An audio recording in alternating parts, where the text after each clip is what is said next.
सब विद्यार्थियों को मेरा नमस्कार। तो जैसा आप सभी जानते हैं कि कल की वीडियो में हमने जो हमारा अध्याय था काव्यखंड का सूरदास के पद, तो उसकी व्याख्या की थी। आज की वीडियो में इसके जो पदों के जो प्रश्न उत्तर हैं उनको हम करेंगे। तो प्रथम पद का जो प्रश्न पहला है, प्रस्तुत पद्यांश के कवि तथा कविता का नाम लिखिए। तो प्रस्तुत पद्यांश के जो रचयिता हैं वो सूरदास जी हैं तथा कविता का नाम पद है। इसी प्रकार से इस पद का प्रसंग लिखने हैं। प्रसंग जो पहला पद है उसका प्रसंग लिखना है। तो इस पद का जो पद्यांश है इसमें कवि सूरदास ने गोपियों की विरह वेदना होता है किसी से बिछड़ने का जो दुख होता है, श्री कृष्ण के प्रति एकनिष्ठ प्रेम का वर्णन किया है। एकनिष्ठ किसी एक के प्रति।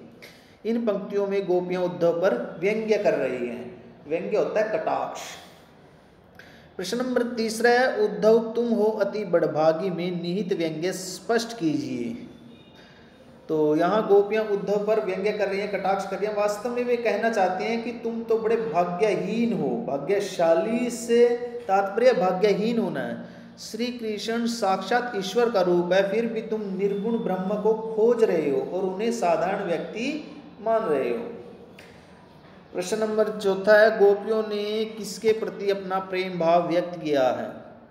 तो गोपियों ने श्री कृष्ण के प्रति अपना अनन्य प्रेम भाव व्यक्त किया है। प्रश्न नंबर 5 है, इस पद में किस प्रीति नदी की ओर संकेत किया गया है। प्रीति नदी से तात्पर्य मैंने आपको पद्यांश में बताया गया है प्रेम की नदी। उसके बाद उद्धव के व्यवहार की तुलना किससे की गई है। तो उद्धव के व्यवहार की तुलना कमल के पत्ते से की गई है। जिस प्रकार कमल का पत्ता पानी में रहकर पानी से दूर रहता है, उसी प्रकार उद्धव कृष्ण के समीप रहकर भी उनसे दूर रहा है, अर्थात उनका जो प्रेम है उससे लिप्त नहीं हुआ। इन पंक्तियों में कौन स्वयं को भोरी अबला समझती है और क्यों। तो अबला होता है नारी, ठीक है ना।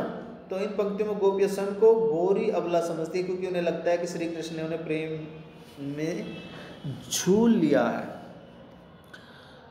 गुड़ और चींटी किसका प्रतीक है। यहाँ गुड़ शब्द तो श्री कृष्ण का और चींटी गोपियों का प्रतीक है। पुरईनी पात शब्द का क्या अर्थ है। पुरईनी का अर्थ होता है कमल और पात का अर्थ होता है पत्ता, अर्थात कमल का पत्ता। गोपियों के अनुसार किसके मन में किसके प्रति प्रेम उत्पन्न नहीं हुआ। तो गोपियों के अनुसार उद्धव के मन में श्री कृष्ण के प्रति प्रेम उत्पन्न नहीं हुआ। तो इसी प्रकार से अब हम दूसरे पद की व्याख्या करेंगे यहाँ पर।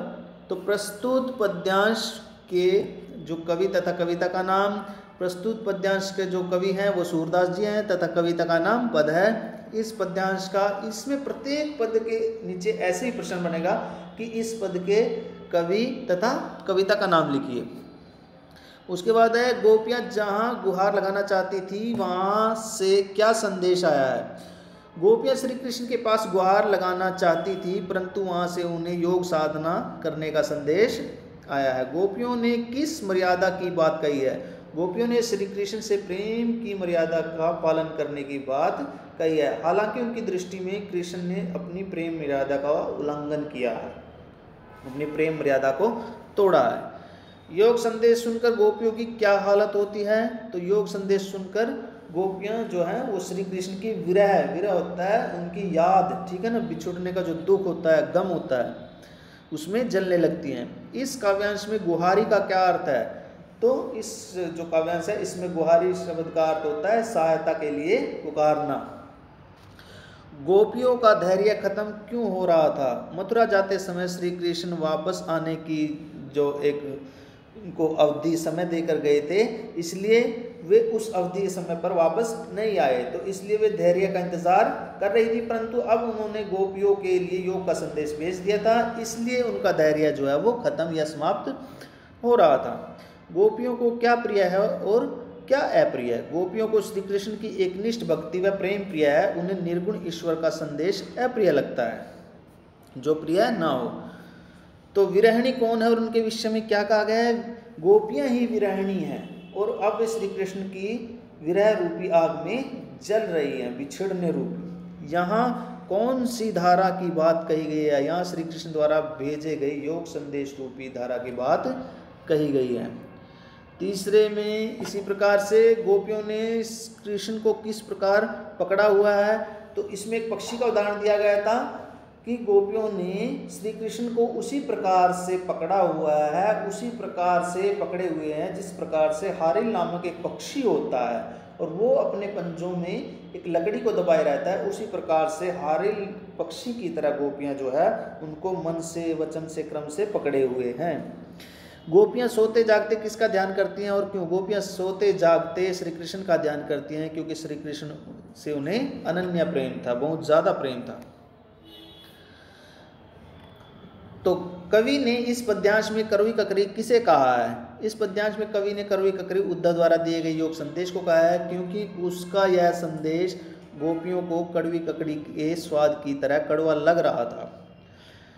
तो यहाँ गोपियाँ किस बीमारी की बात कह रही हैं? यहाँ गोपियाँ श्री कृष्ण द्वारा भेजे गए योग संदेश रूपी बीमारी की बात कह रही हैं, जिसे उन्होंने न कभी देखा, न सुना और न ही जिसका उपचार किया गया है। बीमारी का जो इसमें शब्द आया था व्याधि, व्याधि कह देते हैं बीमारी को। यहाँ हारिल और लकड़ी किसका प्रतीक है? यहाँ हारिल शब्द तो गोपियों का और लकड़ी शब्द श्री कृष्ण का प्रतीक है। इन दोनों में अंतर पता होना चाहिए आपको।